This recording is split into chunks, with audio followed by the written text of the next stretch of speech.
Hello everybody, it is Farmer Gus time. We are about to put in a winch where this little slot is right here. So on Amazon, we picked up an Orcish winch. Yeah, I think that's how you say it. O-R-C-I-S, Orcish. I don't know. So this is what it looks like. We got a little winch cable tag. Check this out, they give you some gloves, which is kind of nice. Keep those in the razor just in case anything happens. We've got an instruction book, which I'm sure we'll be referring to. This looks like some sort of mounting plate. Probably gonna need that. We've got some wireless remotes. That's one of the reasons I bought this setup, is you can actually winch it in and out with a wireless remote. And they give you two of them, I believe. Yeah, we got two of them. So that's kind of a nice feature. Here are the electronics. Looks like it's all pretty much wired up pretty easily. Also got, looks like a dash switch here, or a handlebar switch. So all the wiring there, winch hook, some terminal covers, service card, and bingo, there it is. We've got a nice little polished aluminum fair lead, which is nice because this has the synthetic rope on it, so it doesn't have braided cable, so it doesn't, stab your hands if you ever used a winch while you did that. Looks like a pretty heavy duty unit. And then here is our power cables for the winch. So we're gonna get started. I also have a KFI winch mount that's actually specifically for the Ranger that hopefully is gonna make this overall easy. So that's got instructions. We've got winch instructions. So let's get started.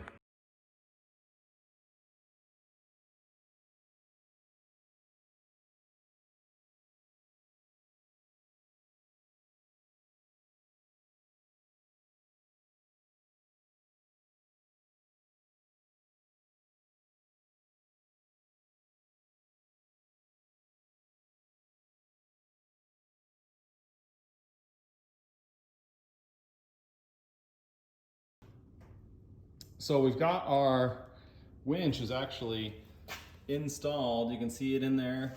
That KFI mount makes it super slick. I've got the bumper. So we've got a couple things we're working on right now. We're gonna get this, here's the wires coming up through here. This is where the controller's gonna sit, is right here. Sure, those needle nose pliers. Polaris has even got a winch contactor, which I'm assuming is controller. That's what we're putting there, it's a controller. Problem is we have the crew version, so 4-door long bed. The wires that they give you are not long enough. So we're gonna thank Farmer Gus's little brother Sean for this donation of power cable from a subwoofer, probably from a crappy Jeep Cherokee that he used to own. So we're gonna use that. The other thing that we've got, so the winch mount comes with, or the winch itself comes with this polished aluminum fair lead, nice, and the KFI winch mount comes with this adapter. So as you can sort of see here, the fair lead, we've got this hole matched up, this hole matched up, it's short. So I'm gonna have to buy a longer fair lead. Now this does have an adapter that you can do. I just think it looks terrible, so I'm not gonna do that.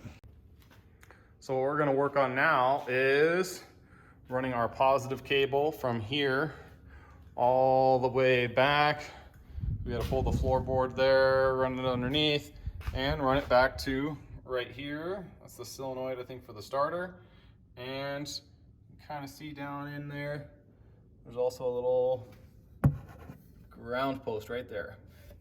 So we're gonna put that on, but first, I'm gonna put some new ends on this cable. I had to run out to the barn, pick up the handy dandy trim tool, which makes it much easier to pop these little plastic rivets out and pull the floorboard. So we are going to run our wires right up that wire loom right there. We'll probably just zip tie it like this other wire. And you can see, it'll come out right in here. There's those two hoses. We'll be in business. All right, we're gonna get close to wrapping stuff up here. So we got the red to the red, the yellow to the yellow, the blue to the blue, and the black to the black.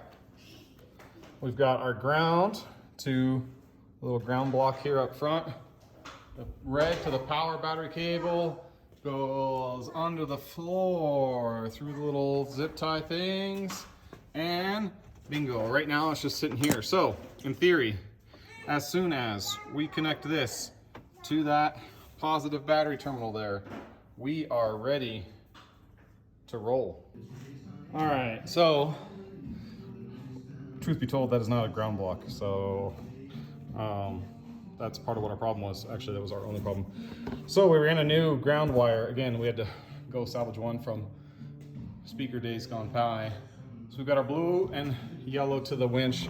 We'll get this guy mounted up nice and clean in here in a second. That's our controller. Power and ground run underneath along with all the rest of the wires and the heater hose. Our red wire you can see right here on this block.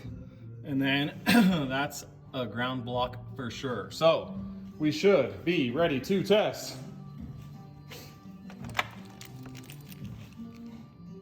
Out and in. Let's try out. It worked. In. Check it out.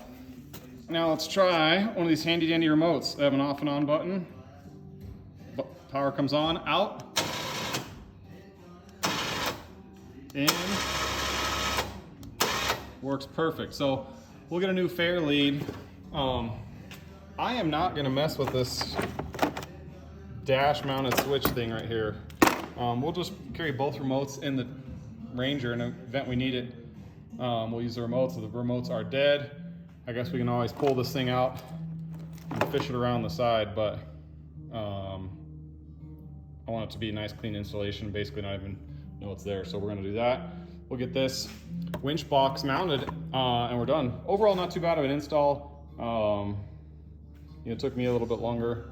So I had to get some extra cables, but really something you can knock out, especially with that winch mount in an hour or two.